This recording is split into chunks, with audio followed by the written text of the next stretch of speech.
की नजर के लिए? दूर की नजर के लिए फटकड़ी ले लें। वो तकरीबन बनेगी 6 ग्राम फटकड़ी, लेकिन उसमें 800 ml अर्के गुलाब के अंदर डाल के उसको अच्छी तरह मिक्स कर लें। फिर उसका ड्रॉपर बना लें, दोनों साइडों पे आइज में एक एक ड्रॉप डाल लें।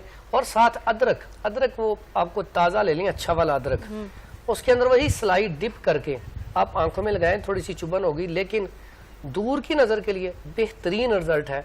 लेकिन जो भी नज़र का आपने ये इस्तेमाल करनी है चीज़ें, उसमें जो मैंने पहले आपको बताया है, एक तो मैंने बताया था आंवला, बेड़ा और हरड़, इसका पाउडर इस्तेमाल किया जाए।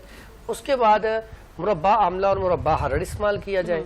उसके अलावा एक आम सफूफ घरों में बना कर रखें, दिमाग के लिए भी अच्छा है, आइज के लिए भी अच्छा है, बच्चों के लिए बड़ी बेहतरीन चीज़ है।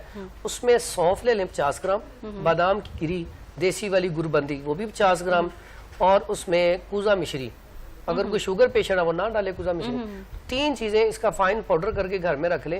हाफ टी स्पून, ये बच्चे बड़े शौक से खा लेते हैं, मजेदार बनता है और बड़े भी शौक से खाते हैं। ये आम जर्नल इस्तेमाल करें, ये दिमागी तौर पे भी बेहतरीन है और आइज के लिए भी अच्छा है, इसका रिजल्ट बेहतरीन है। बिल्कुल ठीक है।